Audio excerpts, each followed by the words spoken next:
Hello, bienvenue sur Artefact, le podcast qui parle de photos, mais aussi des métiers créatifs. Je suis Elisa et je serai souvent accompagnée par des invités afin d'échanger sur différentes problématiques allant du processus de création à l'entrepreneuriat. L'objectif, c'est qu'on se sente moins seul dans la jungle des métiers artistiques.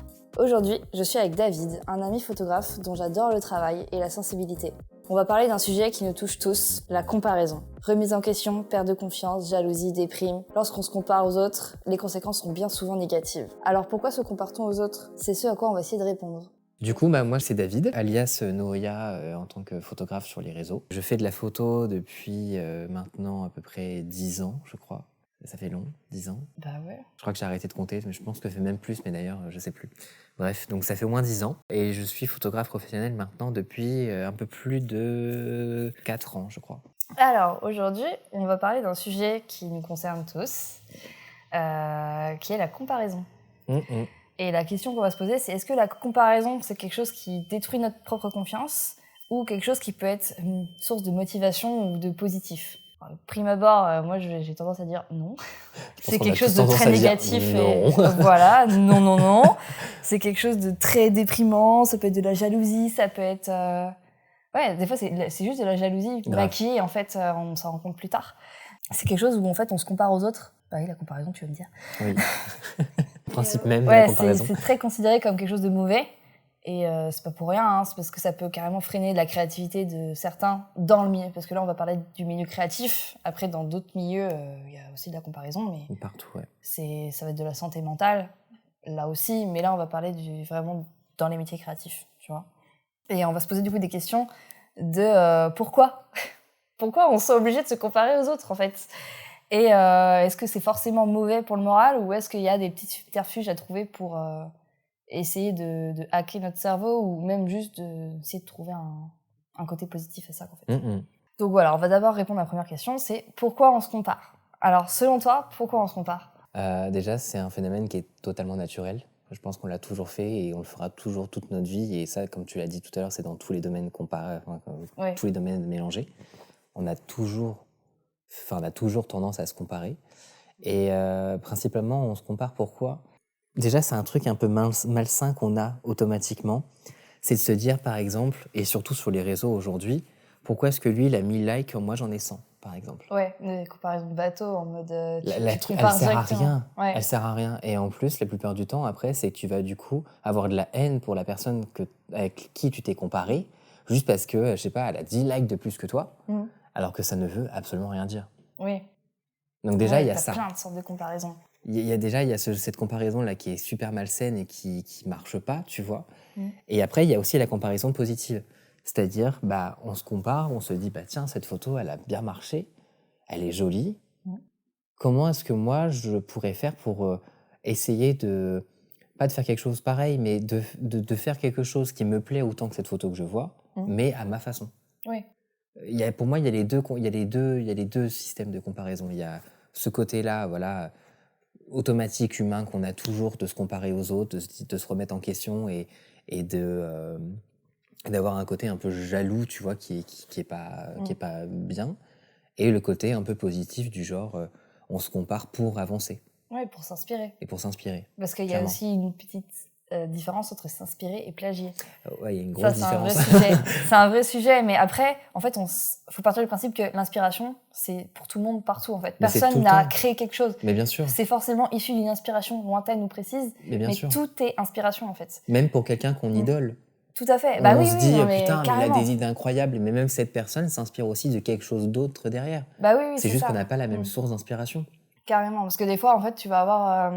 par exemple, moi, quand j'ai des idées de projet, je me dis, je vais voir si ça a déjà été fait. Alors, évidemment que ça a déjà été fait, mais différemment. Mais c'est hyper intéressant de voir comment d'autres gens le font. Oui. Ça veut pas dire qu'il faut que je le fasse pareil. Non. Ça veut dire que, justement, il faut que je trouve une autre façon de le faire, à ma manière. Voilà. Et pas de le copier bêtement, sinon, en fait, tout simplement, ça sera juste pas mon identité et juste, j'en serais pas fière, en fait. C'est ça. Tout simplement. Non, mais je suis d'accord. Donc, ouais, la comparaison, c'est bien pour ça, pour aller plus loin dans ses idées, en fait. Dire, ok, il l'a fait comme ça, comment moi je peux le faire ? Pas pour le faire mieux, mais pour le faire différemment. Pour le faire différemment, à ma façon. Le but, façon. c'est pas de faire mieux. Le but, c'est de le faire pour nous-mêmes. C'est ça. Attention, le chat est encore là. Je cache mon bras. Ouais, parce que du coup, ils ne peuvent pas nous voir. Et il y a mon chat, Salvador, qui adore attaquer les bras. Et du coup, il a déjà attaqué David tout à l'heure. Et là, il te regarde. Je le vois. Viens là. Coucou. Oh là là. Mais du coup, pour revenir à la question, si on devait apporter une réponse, je dirais pourquoi on se compare, je dirais que c'est juste un facteur humain. Ouais, et c'est quelque chose de... En fait, il ne faut pas s'en vouloir de se comparer. Non, parce que c'est humain. C'est juste humain, c'est juste normal. Ouais. On l'a toujours fait, on le fera toujours. En fait, c'est comme ça qu'on apprend, parce que j'ai fait quelques petites recherches. Et en fait, quand t'es petit, tu te compares. Par mimétisme, en fait. Le mimétisme, c'est de la comparaison. Ouais. Et en fait, t'apprends comme ça. Genre, c'est pour ça que... Tu copies tes parents, t'apprends. Exactement, tu copies tes parents, tes frères et sœurs, tes grands-parents, tes amis. Et ben, c'est à cause de ce phénomène-là qui est tout à fait normal. Et en fait, on peut pas se dire, faut que j'arrête de me comparer. Parce que tu peux juste le dire, en fait. Tu peux pas l'arrêter réellement. Non, tu peux pas. Tu peux te couper, essayer d'aérer l'esprit. La comparaison sera toujours constante. Parce que même si tu veux plus te comparer sur les réseaux, tu te compareras dans le milieu de la photo à des photos que tu verras ailleurs, genre dans le métro, sur les abribus. Totalement, dans la pub. Exactement. Tu tomberas toujours sur quelque chose. C'est ça. Donc en fait, la comparaison nous suivra toujours partout. Donc il faut essayer de trouver des subterfuges ou juste dire que oui, c'est OK en fait. Voilà, c'est juste l'accepter, le voir en côté positif. Ouais. Ah, j'avais noté un autre truc, c'est que c'était aussi le besoin de s'auto-évaluer. Ouais. Genre d'évaluer son niveau. Ouais. Sauf que le truc, c'est que moi personnellement, des fois, je vois des photos trop belles. Je suis en mode ça, je kiffe. Et en fait, je me pose pas la question de moi, je l'aurais fait comment. Ouais. Et des fois, je me rends compte que finalement, c'est pas si dur que ça à atteindre. Non. Mais c'est juste que vu que c'est quelqu'un d'autre qui l'a fait, ça me semble insurmontable. Ouais, exactement. Alors que 2 mois plus tard, quand je retombe sur la photo, je me dis OK, je sais comment il a fait. Ouais, je sais comment il a fait, puis en fait, voilà, ça va, tu vois. Voilà, en fait, ça va. Mais je pense qu'on est tous au début où en mode c'est insurmontable, et en fait, on reste sur ça. Non, et du coup, je suis totalement d'accord. Ça nous démonte. Mais c'est comme ça qu'on apprend. Bah, c'est comme ça qu'on apprend. Parce que du coup, t'as envie de savoir comment cette personne a fait. Alors, sans lui envoyer des messages en mode t'as fait comment? Salut, t'as fait comment? C'est pas tomatos. Voilà, il faut pas qu'on. En fait, il y a rien à gagner avec qu'on te serve des trucs sur un plateau. Il faut apprendre soi-même. Ouais. Alors, des fois, on va aller trop vite. Mais c'est pas. Enfin. De toute façon, il y aura forcément un stop quelque part si tu vas trop vite. Oui, donc, puis voilà. Même, c'est pas grave, je trouve, d'aller trop vite. Chacun va à son rythme. Tout à fait, oui, bah oui. Et qu'à un moment, tu vas faire une pause quand même parce que t'en pourras plus, mais voilà. Un autre truc que j'avais noté, que je connaissais pas, c'est la comparaison ascendante et la comparaison descendante. Qu'est-ce que c'est ça? Nous nous comparons à celui que nous considérons comme supérieur pour nourrir nos ambitions. C'est la comparaison ascendante. Donc c'est celle qu'on disait qui nous motive et tout machin. Ok, et la comparaison descendante, c'est celle où on se compare à moins bien pour se dire qu'on fait bien? Alors c'est écrit que nous nous comparons à ceux qui sont plus malheureux que nous pour nous réconforter et relativiser. Ouais, okay. Donc là, sur nos propres échecs. Ça prend sens. Donc ça, c'est juste dans ta confiance en fait. Ou genre ça peut gonfler ton ego aussi. Ouais, ça peut être aussi. On l'a tous fait une fois dans notre vie. Bah, évidemment. De regarder des photos de vieux photographes qu'on déteste. Ah ouais, ça c'est horrible. C'est dégueulasse. Et on est content parce qu'on se dit nous on fait mieux. Voilà, mais c'est un phénomène normal aussi en fait. Des fois tu te dis putain je suis vraiment mauvais et en fait non tout le monde est comme ça. L'a fait, tout le monde l'a déjà fait. Tout le monde est comme ça. Dans quel cas de figure tu trouves que la comparaison est 100% négative? Genre à quel moment en fait on sait que c'est pas bon mais on va le faire quand même? C'est quand encore une fois on va utiliser le truc des réseaux. Ouais. Et là, ça devient malsain, c'est quand on se bloque en disant « il est mieux que moi parce que, je sais pas, parce qu'il a 10 000 personnes qui le suivent alors que toi, t'en as 3 000, tu vois. » Ouais. Mais ça ne veut rien dire. Oui, alors parce qu'il y a des photographes qui travaillent pour des grosses agences, des gros clients, machin. Mais ça veut rien dire. Et ils sont pas présents sur les réseaux. Ils en ont même pas besoin, en fait. Les réseaux, ils ont ça pas veut besoin pas de cette dire... reconnaissance. Mais c'est ça, les réseaux, ça veut pas dire que... Enfin, c'est pas... merde. C'est pas un but à avoir, tu vois. Le but, c'est pas de finir avec 100 000 followers sur Instagram. Parce qu'il y a des photographes qui vont vivre de leur vie très très bien de la photo sans avoir les réseaux. J'ai rencontré par exemple, justement, très bon exemple, j'ai rencontré là dernièrement, j'ai fait un festival en photo pour une boîte. Ça s'est bien passé, c'était vraiment chouette, l'événement était incroyable. Ils avaient un budget monstrueux. Bon, pas pour les photographes, évidemment, on connaît, hein, n'est-ce pas? Il y a toujours un hic. Toujours un hic, mais tu vois, lui, il était vidéaste. Ça fait, je crois, il a son entreprise depuis au moins 8 ans. Ouais. Il vit de ça pleinement depuis 8 ans. Et sur les réseaux, il a 150 followers. Ouais. Mais les réseaux, ça veut rien dire. Ça veut rien dire. En fait, les réseaux et le réseau n'est pas pareil du tout. Mais on a tous notre réseau totalement différent. Mais tout à fait. Ceux qui vont faire des mariages, ils vont avoir un réseau qui va être, moi, ce que j'appelle le réseau familial. Tu vois, c'est du bouche à oreille de Tati Jacqueline à maman Catherine qui va transmettre les infos à l'oncle Charles qui enverra vers la cousinade. Enfin, tu vois. J'attendais d'autres prénoms là, mais... J'en avais plus. Mais tu vois, c'est comme ça que certains réseaux fonctionnent. Oui. Il y en a d'autres, c'est des réseaux de sites internet. Il y en a que c'est des réseaux d'Instagram. Mais c'est pas c'est pas la même population. Oui, c'est pas la même cible. Et du coup, il y a beaucoup de gens qui restent bloqués sur les réseaux, c'est la vie, si c'est ça et machin. Et du coup, c'est se bloquer sur ce truc négatif de comparaison où juste, en fait, tu te tires toi-même une balle dans le pied en te disant voilà, il fait mieux que moi, il a plus de popularité que moi. Alors que ça ne veut rien dire, tu connais pas sa vie, tu sais pas si c'est sa passion, si c'est son métier. S'il en vit totalement ou s'il fait autre chose à côté, on peut pas Exactement, savoir en fait. On sait pas. Mmh. Et du coup, c'est complètement bête parce que du coup, tu te fixes toi-même sur une idée qui n'est pas qui n'est pas justifiée, mais qui n'a pas de base, tu vois. Oui, elle est pas solide. Elle est pas solide, elle est pas fondée, elle a rien. Oui, voilà, elle est pas fondée, c'est ça le mot que je cherchais. Il n'y a pas vraiment de données en fait qui va pouvoir t'affirmer que grâce à ton follower, tu gagnes. Et toutes tes idées, elles être bêtes, tu vois. Ouais, et du coup, pour moi, c'est là où la comparaison est super négative, c'est que tu te compares à un truc en fait qui n'est pas comparable. Mmh. Je trouve qu'il faut se comparer avec des gens qui sont à ta portée. Oui. Tu vois, c'est te comparer avec des photographes qui sont peut-être au même niveau que toi, dans le sens où, voilà, genre, ils essaient d'en vivre aussi. Ou alors, si, par exemple, toi, t'arrives à en vivre un peu plus, tu vas regarder peut-être aller un peu plus loin encore avec d'autres photographes et tu te dis, qu'est-ce que eux font aujourd'hui que, par exemple, moi, je ne fais pas et comment, du coup, je peux m'améliorer. Mais ne pas se comparer à, je sais pas, c'est comme si, je sais pas, un petit youtubeur se comparait à Squeezie en disant c'est mon idole et qu'est-ce qui fait que je fais pas et voilà, j'y arriverai jamais. Ouais. Parce qu'en fait, c'est vraiment un raccourci les... trop simple en fait. Mais c'est ça. Enfin, en fait, c'est que en fait les réseaux, c'est tellement. Il y a beaucoup de chance aussi sur les réseaux. Oui. Il y a beaucoup de stratégie, on est d'accord, mais il y a énormément de chance aussi. C'est juste lundi à 8h, Instagram te met en avant et tu ne sais même pas pourquoi. Un jour, j'aimerais bien avoir plus peut-être d'abonnés ou machin, mais moi, c'est pas forcément les abonnés qui m'intéressent, c'est avoir plus d'interactions. Voilà. Alors, j'ai déjà beaucoup d'interactions. Je vais pas cracher dessus, j'ai vraiment beaucoup de gens qui sont adorables, qui me donnent des retours en fait. Ouais. Et moi, c'est tout ce que je recherche. Avoir des gens qui sont juste là pour avoir des retours. Je cherche pas à avoir des likes. En fait, limite, je préfère avoir des commentaires. De toute façon, aujourd'hui, les likes, ça sert à rien. Voilà, mais c'est toujours une source de comparaison, malheureusement. Quand je découvre un compte d'une personne, je vais pas estimer son travail par rapport aux likes qu'il a. Non, c'est pas Je regarde les photos en fait, donc voilà. Donc, les likes, ça veut rien dire, c'est absurde, tu vois. Il y a des photos qui vont être dégueulasses, mais qui vont avoir 1 milliard de likes, et d'autres qui vont être trop bien. Et malheureusement, elles sont pas vues parce que c'est comme ça. Ouais. Ah, mais c'est encore un autre débat, mais c'est. C'est le débat de la photo Instagram. Ouais, voilà. En fait, les réseaux, c'est qu'en fait, il y a le fait de percer, tu vois. Mais tu peux percer pour un mauvais truc aussi. Ouais. Ou tu peux percer pour, genre, t'as fait un truc avec telle personne.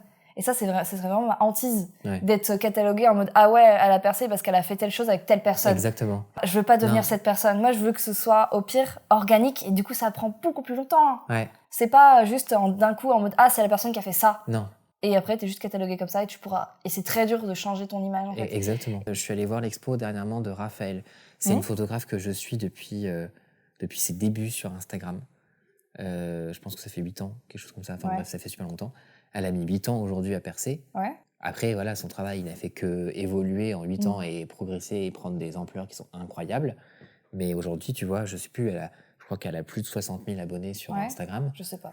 Mais on s'en fout, mais tu vois, je veux dire, elle les mérite. Oui, et on se dit pas c'est la photographe qui a fait telle chose, enfin je veux dire qui a travaillé ou qui a fait juste cette vidéo. Oui, voilà. Au pire, tu peux la reconnaître en mode je t'ai découvert avec tel truc, mais sûr. pas je te résume à un seul truc. Voilà. Tu vois.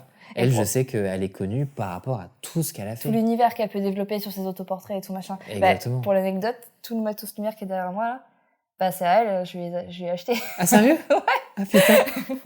le petit pôle poté où le chat il joue dedans, à la base c'était le sien. Ah putain, énorme. Toutes mes lumières, c'est elle qui me les a vendues. Ok. Voilà. Alors du coup, la question d'après, je crois qu'on y a déjà répondu. Comparaison. Dans quel cas de figure tu trouves que la comparaison est positive? Moi, je trouve que ça peut être aussi du positif. Et du coup, ça permet de fixer des objectifs. Exactement. Alors, atteignables, les objectifs. Parce que sinon, voilà. Il faut se mettre des objectifs qu'on peut atteindre. On a le droit de mettre des petits comme des gros. Ouais. Tu vois, des objectifs à court terme et des objectifs à long terme, sur le long terme. Mais clairement, oui, je suis totalement d'accord avec l'idée, c'est comparaison, la comparaison positive, c'est... c'est quoi la question? Répétez la question. Dans quel cas de figure tu trouves la comparaison positive? Dans le sens où voilà, on se met des objectifs et on apprend aussi un peu de nos erreurs, parce que c'est compliqué d'être objectif sur soi-même. Ah ouais, c'est super compliqué. En fait, tu dis c'est super, 2 semaines plus tard, tu trouves que c'est de la merde. Tu détestes. Exactement. Tu te dis là, si ça va pas, ça j'aurais fait mieux, machin. Mais ça déjà c'est bien, parce que du coup ça permet d'être lucide sur son travail. Ouais. Oui, et puis il y a beaucoup de gens qui font pas ça. Oui, voilà. Il y a plein de gens qui ne le font pas et qui stagnent du coup. Oui. Mais non, du coup, dans le sens où, oui, voilà, il y a de la comparaison positive quand on se met des objectifs atteignables, évidemment, et où on progresse. C'est comme ça qu'on progresse, tu vois. Ah ben oui. C'est se dire, par exemple, je sais pas, tu vois, telle photo de telle personne, je l'adore. Comment est-ce que je pourrais la faire moi-même? Et tu vas mettre du temps à la faire, mais le jour où tu vas réussir à le faire, tu vas être heureux. Bah oui. Moi, typiquement, cette année... Du coup, ça fait 1 an. Ouais. En fait, j'adore tout ce qui était le set design, tu vois. Et en fait, le truc, c'est que j'ai jamais passé le cap de le faire. Sauf aujourd'hui. Parce qu'en fait, voilà, maintenant j'en fais un peu plus. Mais j'ai commencé par faire mes propres projets perso. Et ça va faire, là, on enregistre en novembre. C'est en novembre l'année dernière que j'ai fait le premier. Putain. Et en fait, j'ai trop kiffé faire ça. Et c'est là que je me suis rendu compte qu'en fait, c'est pas du tout la même chose que le portrait ou l'édito. Non. Tu prends 1000 ans pour faire 3 photos. Ouais. Avec Simon, on a fait la composition. Vraiment, on a pu faire que 3 photos dans la journée. Il faut réfléchir à tout. Mais oui, et ça prend un temps tellement monstrueux. Et puis après, il faut trouver les détails, les machins, bien mettre en valeur. Le premier projet, je l'ai fait avec du verre, les reflets du verre, donc filtre polarisant, Incroyable, les reflets du verre. Voilà, mais c'est trop bien. Mais aussi, tu peux avoir des reflets disgracieux avec les flashs. Tout dépend de ce que tu veux aussi tout ou à pas, fait. tu vois. Et en fait, grâce à ce projet-là, j'ai une amie qui était dans ma promo à l'école. Elle est dans une agence qui fait beaucoup de spiritueux. Et en fait, ils cherchent un photographe. Et grâce à ce projet-là que j'ai pu faire, elle m'a fait connecter avec l'agence. Et du coup, j'ai travaillé plusieurs fois avec eux. Voilà. Et du coup, j'ai pu prendre une expérience sur le set design aussi avec eux. Et j'ai qu'une envie, c'est de continuer à faire des projets. D'ailleurs, j'en fais un cet après-midi. Et, avec mon chéri, je précise. Exactement. Peut-être un jour, je l'inviterai parce qu'il doit avoir des trucs à raconter. Ah oui, je pense que oui. Et en fait, j'adore ce milieu-là aussi. Donc, au fil du temps, j'ai envie de vraiment l'inclure dans mon travail. En fait. Mais de toute façon, il n'y a rien de mieux, comme justement tu as dit, dans le fait d'essayer tout seul. Et après, de pouvoir présenter ça à des gros projets, tu vois. Parce que tu peux pas arriver demain, aller voir telle marque en disant salut, on peut travailler ensemble, je peux vous proposer des projets, si tu n'as rien à présenter. Tout à fait. Et en travaillant tout seul, déjà, ça permet de tout tester, de déconstruire, construire, de se dire attends, non, là ça marche pas, comment je pourrais le faire. Il n'y a pas d'attente. T'as pas d'attente. À part ta propre attente. Oui, voilà, ça, mais c'est horrible aussi. Il n'y a pas un client qui attend. Et c'est important. Et du coup, c'est trop bien, justement. Donc, c'est trop bien que tu aies pu le faire toi-même. Et après, pouvoir aujourd'hui travailler parler avec d'autres gens qui savent faire ce que moi je sais pas faire, genre les compositions de set design et tout machin, ou même trouver les bons végétaux, les bons fruits et légumes machin. En fait, moi le truc c'est que ça me prendrait, j'adore imaginer ça, mais en fait ça me prend beaucoup plus de temps de quelqu'un dont c'est vraiment le métier principal. Et puis il y a des règles de composition comme dans la photo, tu vois. Je les ai aussi, mais le truc c'est que ça me prendrait plus de temps. En fait, ça me ferait une double tâche. Alors que s'il y a un client qui arrive face à moi, je vais lui dire, écoute, il y a 2 métiers. J'ai quelqu'un à présenter. Voilà, il y a 2 métiers, écoutez, ça ne se sépare pas, en fait. C'est comme j'ai fait des photos de parfum avec une amie cette designeuse qui est géniale, et en fait, sans elle, je n'aurais pas pu faire ces photos, parce qu'en fait, elle a vraiment l'expérience des photos de parfum, puis elle a que moi, j'avais pas. Tout à fait. Et en fait, quand quelqu'un nous contacte, imaginons, pour faire des photos de parfum, en fait, ça va pas l'un sans l'autre. Je leur dis, écoutez, il y a mon devis, mais il y a celui d'Anaïs aussi. C'est normal. Parce que je ne travaillerai pas sans elle. Tu peux pas. Tu vois, c'est indissociable. Et en fait, il faut que les clients comprennent ça aussi. Ouais. Mais ça, sauf du coup, ils comprennent toujours pas en question pas toujours. De budget. En effet. Mais moi j'ai 300 € de budget. Oui, écoute, tu fais l'iPhone. Écoute, 300 €, tu vas faire tout seul du coup. Tu le fais tout seul. Voilà. Donc non, en tout cas, comparaison positive. Ça peut être tes objectifs. Ça peut être positif. Tout à fait. Pour terminer, je voulais qu'on énumère des conseils qu'on pouvait donner face à la comparaison. J'ai noté, du coup, prendre du recul et fixer des objectifs atteignables. Il y avait en parler. Ouais, vraiment en parler. Important. C'est super important. Moi, j'ai la chance de vivre avec une autre personne qui est aussi dans le milieu créatif. Ouais. Donc, il comprend totalement le milieu créatif ou juste peut être saoulé par ce que je fais. Enfin, il comprend. Et quand t'as pas quelqu'un d'aussi proche qui te comprend, faut réussir à se faire un cercle. qu'ils puissent comprendre un petit peu quand même, parce que sinon c'est super dur. Mais un cercle sain, par contre. Oui, un cercle sain, évidemment. C'est un peu compliqué aussi sur les réseaux aujourd'hui d'avoir un cercle quand même sain autour de soi, parce que, tu vois, nous, aujourd'hui, on est potes et c'est super cool. Ouais, mais on s'est connus sur les réseaux quand même. On s'est connus sur les réseaux quand même, mais c'est pas grave, dans le sens où ça veut rien dire. Oui. Mais il y a des gens autour de toi avec qui tu penses être ami, qui sont issus des réseaux, et en fait, ils sont malsains derrière. Oui, en fait, c'est juste des connaissances. Il faut réussir à séparer amis et connaissances. Exactement. Et il y a aussi connaissances juste dans le monde professionnel. Il y a des gens où c'est pas mes potes, mais je m'entends très très bien avec eux professionnellement parlant. Bien sûr.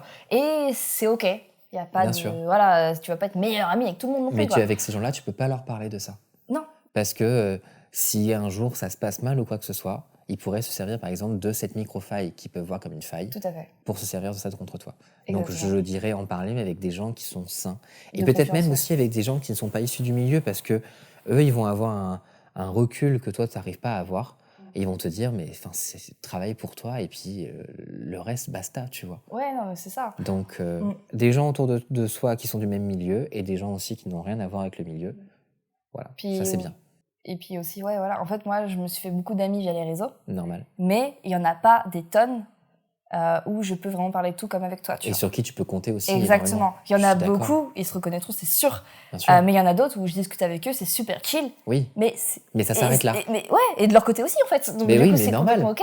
Et c'est normal d'avoir aussi des relations comme ça, parce qu'en fait, des fois, ça permet d'échanger sur des choses pas plus légères, mais en fait, où tu peux donner ton avis, mais tu peux pas aller trop profond non plus dans certains sujets. Bien sûr. Puis il y a des gens, tout simplement, qui aiment pas aussi. Il y a des gens qui n'ont pas du tout. Non, mais c'est ça, il y a des gens qui sont pas du tout. Ouais, où tu survoles tout, quoi, c'est tout. C'est le caractère de chacun. Et ouais, tu parles pas du même sujet avec tout le monde, quoi. Donc voilà. Ça, je suis d'accord.